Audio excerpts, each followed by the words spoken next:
The Green Sheet is a financial publication of the Advisory Board for MWRA communities. This installment features an update through the first 3 months of the current fiscal year. Let's first look at a bird's eye view of the current expense budget, or CEB, by major category. Here we see the authority is under the 25% generally expected at the quarter-year mark. This is due to underspending in both direct expenses and debt service expense, offset by apparent overspending in indirect expenses to the tune of about 35%. We'll dive into the detail of each of these categories shortly, but it is important to note that though it is tempting to measure actual spending for one quarter of the year against a 25% mark, that spending is actually spread less evenly to better reflect authority operations and seasonal impacts. We move now to a comparison of the budgeted spending through the first quarter versus actual spending. As we can see, total MWRA spending in red is below budgeted spending in blue by 3.9%. Breaking this down by major category, we can see that though all categories of expense are under budget, the greatest area of underspending in both dollars and by percent is debt service expense, which is currently underspent by almost 5%, something we'll delve into momentarily. Let's now take a closer look at the various line items in the authority's CEB.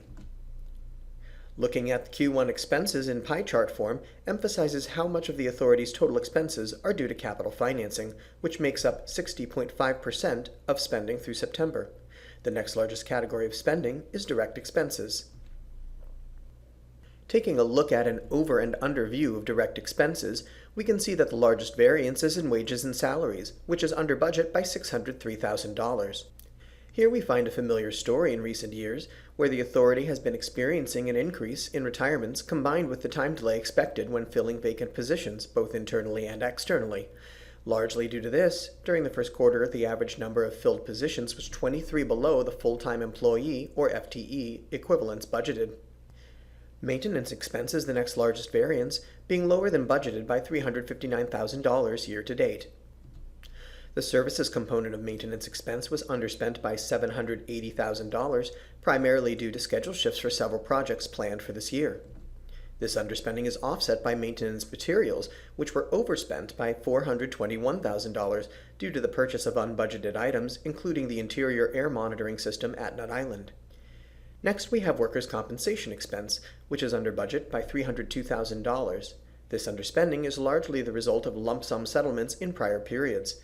It is important to note that because the authority self-insures for workers' compensation, spending on this line item can change significantly, depending on future claims and severity of cases. Through Q1, utilities expense was underspent by 5.5% to the tune of $252,000. The main reason for this is an overaccrual for electricity expense at Deer Island at the end of FY15, among other factors, offset by higher spending on diesel fuel due to the desire to top off Deer Island's tanks due to low market pricing. Other services were under budget by $143,000 for this quarter, driven largely by lower sludge pelletization expenses as well as grit and screenings expense due to lower quantities being processed.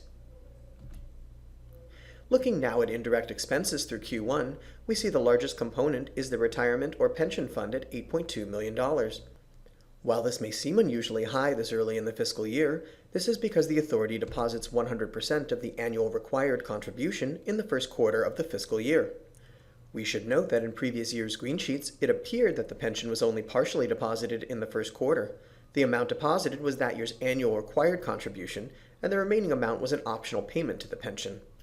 Now that it has achieved virtual full funding of the pension, instead of an optional payment, this year the authority plans to deposit $5.2 million into the Other Post-Employment Benefits, or OPEB, trust to begin addressing that liability.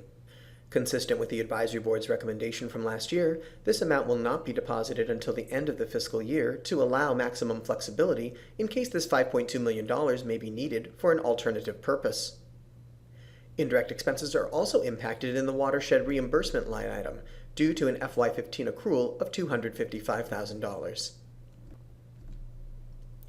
Let's turn now to the largest category of expense, capital financing.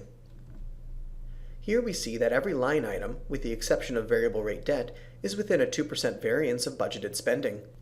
In fact, combined, those line items stand at an average of 24.5% of their total year budget, which can be expected about a quarter through the fiscal year.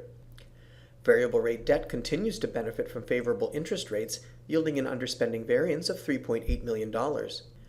As in recent years, the authority plans on transferring any surplus in debt service expense into the defeasance account to assist with future rates management. Turning now to the Capital Improvement Program, total MWRA spending is 2.6% over budget, which appears to be a welcome change from the significant underspending the Advisory Board raised concerns about during last year's comments and recommendations. The majority of overspending is in wastewater, offset by underspending in waterworks and business and operations. However, the 2.6 figure is before adjusting for programs outside of the authority's control, such as the community assistance programs and the community-managed CSO programs.